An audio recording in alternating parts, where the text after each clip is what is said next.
السلام عليكم، كنتمنى تكونوا مزيانين وتكونوا بصحه جيده. اليوم كما كتشوفوا في العنوان غادي نهضروا على واحد النبته اللي كنسميها انا معجزه اوراق السدر. هاد العشبه راه ذكرت في القران الكريم ولها بزاف ديال الفوائد، سواء في الشعر، سواء في الوجه ديالنا، سواء في الجسم ديالنا، في اي حاجه تخطر لك على بالك. الموضوع سميتو معجزه اوراق السدر. هاد المعجزه تقدري تستعمليها بزاف ديال الحوايج اللي غادي تخليك بلاره وزوينه.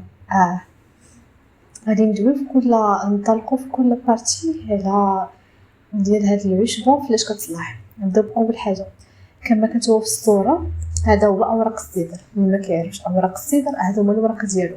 كيكونوا ورق خضرين، كيكونوا ورق يابسين، وكيكونوا ورق اللي باقي كيكونوا قاصحين. كيكونوا تعرضوا لاشعاع الشمس كيولوا قاصحين، وكيكونوا جوج كيكونوا باقي يابسين، كيكونوا باقي طريين خضرين.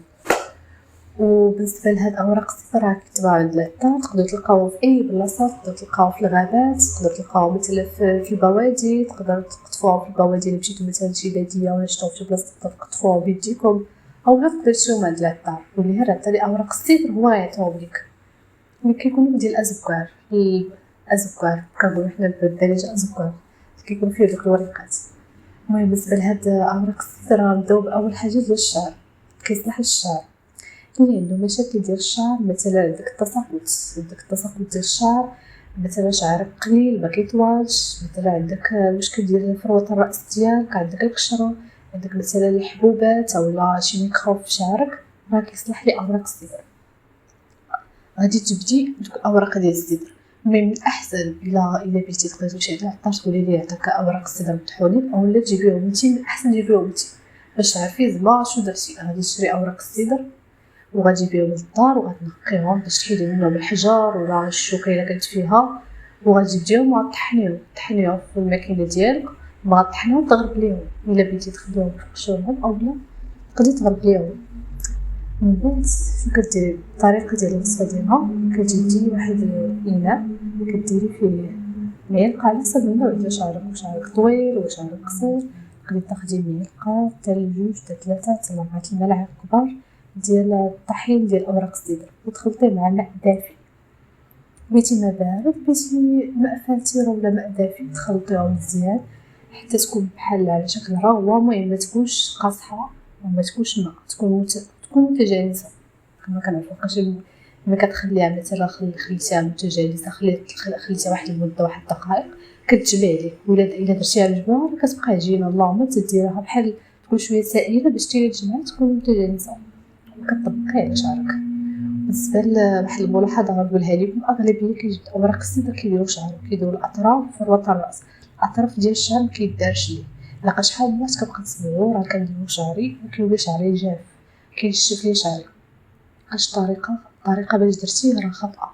داكشي علاش اوراق الطحين ديال اوراق السدر ديال كزبره داك الماسك راه كيدار على فروه الراس، مكيدارش على هذوك الاطراف. تقدر ديروها بالزيوت ولا بشي حاجه. غادي تشدي شعرك تقسميه على جوج ولا كل واحد طريقه باش كيدير الماسك شعرو، باش شعرك هو الاول باش ما يكونش مجموع عليك. تمشي شعرك مزيان، ما تمشي شعرك مزيان. غادي تجبدي داك الماسك وغادي تطبقيه على فروه الراس. كديري شعرك من الفوق كديري مساج ولا كتحطيه فوق ديال الفروه ديال الراس ديالك كامله حتى الاطراف ما توصليش ليهم. صافي كتجمعي شعرك، كتخليه بين 30 حتى ساعه. الماء لحقاش اي ماسك كنديرو للشعر ديالنا ما كيفوتش ساعتين. داك نص ساعه الماء ساعتين، ما تفوتيش هي ساعتين. حاجه الشيء اذا زاد على حده ينقلب ضده، يعني خليه 30 حتى ساعه الماء ياك. الا كان كنت 30 ساعه ونص ماشي مشكل. كديريه غتخليه في شعرك. من بعد كتبداي تغسلي شعرك، كتنشطيه وكتغسليه بالماء. من بعد كديري شامبو كتنقيه. هانتي درتي الماسك ديال شعرك. وهذا الماسك مع المداومه، الا درتي مداومه اللي كديريها مره في السيمانه لمده شهر، غادي تلقاي تغير القشره. مابقاش مزال غادي تكون تساقط، غادي يقلل. معليش نقول لك تساقط غادي يحيد 100%، حيت كيكون ماشي كيعرف الهرمونات في الجسم ديالنا. التساقط غادي ينقص ليك. شعرك غادي يطول، لقاش الشعر كيطول ابتداء من الفروه، شعرك غادي يطول وغادي يبدا يكثر. يعني راه وصفه جد رائعه الشعر. مساليناش غادي ندوزو للوجه. الوجه كيطلح لي كذلك. بغيتي تكوني بلاره، بغيتي تكوني زوينه، ديري اوراق السدر. اوراق الصدر راه مذكور. تقدري مثلا ديك البودره ديال الاوراق الصدر تقدري تقري عليها القران عاد تطبقيه شعرك ووجهك، او تطبقيها بلا ما تقري. غادي تجبدي بودره ديال اوراق الصدر ديال طحين الصدر، تقدري تجيبي معلقه صغيره على حسب انت شنو بغيتي، وكتخلطي كذلك راه نفس الوصفه اللي طبقينا على الشعر طبقوها على الوجه، غير الكميه ديال الوجه كتكون قليله. غادي تجبديها غادي تخلطيها، ما غادي تخلطيها غادي ديريها في يدك، راه كتكون بحال الرغوه. ملي كتبغي ديريها على وجهك كتكون بحال الرغوه، في الشعر كتكون بحال الحنه، ولكن في الوجه كذلك كتكون بحال الحنه، ولكن غير انت كتمصيها على يدك بحال ملي كتجبدي صابونه كتحركيها على يدك بحال هكا. غادي تجبدي ديك البودره ديال الصدر اللي جبدتي مع الماء، غادي ديريه في يدك وترغوي بحال كنتي كتمصي به يدك وتديري لوجهك. قبل ما ديري داك الاوراق، قبل ما ديري الماسك ديال الصدر لوجهك غسليه لوجهك. باش تقدر تكون فيك مثلا البقايا ديال الميكروب، بقايا ديال المكياج ولا بقايا ديال الميكروبات، غادي تغسلي وجهك هو الاول بالماء والصابون ديالك ولا غاسول اللي كتستعملي، تبقاي واحد شويه تعيش في وجهك واحد ساعه كما قالنا ولا سوق بلاص.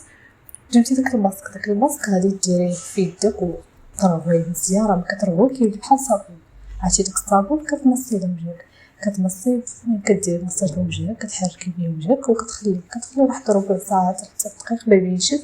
صافي ديك الساعه تقدري تغسليه. ملي كتغسلي وجهك بلا ما ديري صابون، حيت هو اصلا صابون. نقولوا الفوائد ديالو، بالنسبه للفوائد ديالو كيحيد الحبوب الا كانوا فيك الحبوب اللي خاص ديال الحبوب، دوك الرؤوس السوداء اللي كيكونوا في النيف، كينقي البشره، كيحيد كانت عندك شي احمرار ولا شي حساسيه كيقضي عليها، كيحيد البكتيريا، كيرطب وكينقي. المهم هو الفعاليه ديالته كينظف الوجه بعمق. احنا سالينا من المساج ديال الوجه. غندوزو للطريقه الثالثه اللي هي الجسم. تقدري ديري به تقشير الجسم ديالك. بالنسبه لتقشير الجسم تقدر ديرو نفس الطريقه، جيبو مسحوق ديال اوراق الصدر تخلطو مع شويه ديال الماء، كتكون الكميه كثيره شويه. قشر الجسم ديالنا راه فيه رجلي فيه يدي، وكتخلطيه بشويه ديال الماء دافي وكدوزيه على الجسم ديالك. كديري به تقشير الجسم اللي تخلطيه مع الحليب، تقدري ديريه بوحدو وديري ليديك رجليك كرشك وديري المساج. خليه واحد شويه، ماشي مقلتلكش تخلي زبا، واحد شويه دابا يركب بحال الحنه. ملي كتمصي الحنه على الجسم ديالك كتخليها واحد 5 دقائق ومن بعد كتغسلها بالماء. تقدر تطبق هاد الطريقه وفعلا كترطب الجسم ديالك، كتبيض ولا كتفك الصوالح في الجسم ديالك، كتبيض وكتنقي الجسم ديالك، كتحيد داك الحبوب، كتحيد ديك الرائحه وكترطب، كترجع لابو ديالك رطبه. هذه هي الطريقه الرابعه. غندوزو الطريقه الاخيره اللي خليتها هي الاخيره اللي هي الرقيه الشرعيه. بزاف كنوليو الرقيه الشرعيه كنستعملوا اوراق الصدر، وهذه راه مذكوره في القران. هادشي كله راه مذكور في الابحاث العلميه وفي الدين ديالنا. كتجبدي اوراق الصدر، 7 ديال اوراق الصدر حتى يكونوا 7. ملي كتبغي ديري الرقيه الشرعيه، سواء الرقيه الشرعيه سواء الرقيه الشرعيه باش كتصلح كتحميك وتحصين في نفس الوقت، سواء العين الحسد او السحر. مثلا انت حسيتي براسك عيانه، حسيتي براسك بحال الا عينك شي حد او لا بغيتي تطهري الجسم ديالك من ديك الطاقه السلبيه، كديري الرقيه الشرعيه. كتجبدي كاس، المهم كل واحد شوف الطريقه باش كيخدم الرقيه الشرعيه. تقدري تجيبي كاس الماء، تقدري ديري البيدو ديال الماء ديال 5 لتر، تقدري ديري قاع ديال لتر.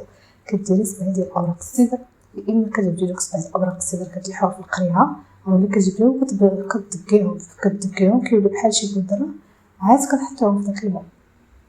ما غاديش نتي من البودره ديال اوراق الصدر اللي كديري شعرك وجهك، لا كيكونوا 7، اما 7 محطوطين في البيدو او 7 كتدقيهم وكتدخلوا في داك البيدو وكتعمريه بالماء. وكتبداي بالرقيه الشرعيه اللي كتقري فيها ايات القرانيه.